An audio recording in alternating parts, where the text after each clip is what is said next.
يا مساء الفل، أهلا وسهلا بيكم. معاكم نهلة وانت بتتفرج على برنامج خلاصة في 5، البرنامج اللي بيلخص أهم وأقوى الأفكار في 5 دقايق وبس. والنهاردة هنكمل مع بعض مشوار التغيير اللي بدأناه في الحلقة اللي فاتت، اللي اتكلمنا فيها عن كتاب العادات الذرية. لكن المرة دي عايزاكم تبصوا أعمق شوية، لأننا مش بس هنغير العادات، لأ، إحنا هنعيد برمجة نفسنا على النجاح.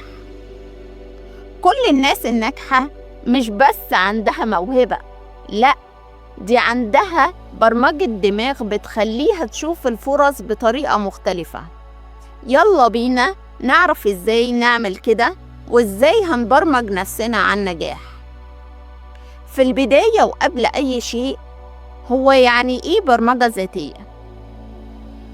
عارفين لما حد يقول أنا فاشل في كذا، أو أنا عمري ما بعرف ألتزم بحاجة، ده مش بس كلام، ده عبارة عن كود بيتكتب جوه دماغك، وكل مرة العقل بيكرره بيأكد على نفس النتيجة. العقل ما بيهزرش، هو بياخد كلامك كأوامر، وعشان كده لازم تبدأ تدي لنفسك أوامر مختلفة جديدة وإيجابية. هتقولي إزاي يا نهلة أقدر أبرمج نفسي على النجاح؟ إزاي أقدر أعمل كده؟ وأنا جايالك النهاردة ومعايا الحلول العملية. ركز معايا وهات ورقة وقلم ويلا بينا. هنري فورد قال لو قلت إنك هتعرف أو مش هتعرف فأنت كده صح. غير الجمل اللي بتقولها لنفسك، بدل ما تقول أنا فوضوي جرب تقول أنا إنسان بيتعلم التنظيم يوم بعد يوم.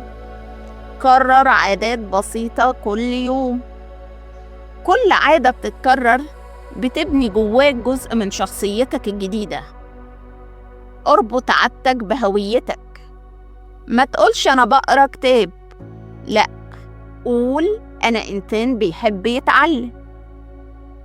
ما تقولش أنا بلعب رياضة، قول أنا جسمي أولوية بالنسبة لي. تصور نفسك وانت ناجح. قبل ما تبدأ يومك اقف لحظة، تخيل نفسك في المكان اللي بتحلم توصله. دي مش خيالات، دي خريطة ذهنية لعقلك عشان يتحرك ناحيتها.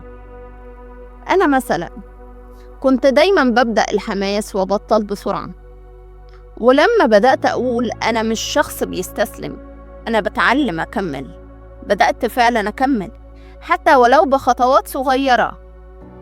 التغيير ده هو اللي خلاني أعمل لك الحلقة دي، لأني صدقت في نسختي الجديدة من نفسي. وهديك مثال تاني كلنا عارفينه، محمد صلاح كان بيتخيل وهو صغير إنه هيلعب في الدوري الإنجليزي، وهو ده اللي حصل فعلا. غير محيطك، خلي ناس حواليك ناجحة، اسمع حاجات تحفزك، وشوف قصص ناس عدت بنفس ظروفك. ونصيحتي ليك في الحلقة دي، لو عقلك هو الأرض فكلامك هو البذور، فاختار انت هتزرع فيه ايه.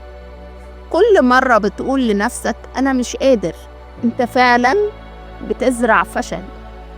وكل مرة بتقول أنا بتعلم، أنا بتغير، أنا رايح على النجاح، انت بتبرمج عقلك على إنه هيوصل. وفي النهاية لو عجبتك الحلقة النهاردة ابعتها لحد بتحبه ومحتاج يسمع الكلام ده، وسجل عندك النهاردة أنا ناجح حتى لو لسه في أول الطريق. شكرا ليكم، واشوفكم الحلقة الجاية مع مواضيع وأفكار جديدة في 5 دقايق وبس. وافتكر دايما شعارنا أفكار مركزة في وقت محدود. أشوفكم الحلقة الجاية.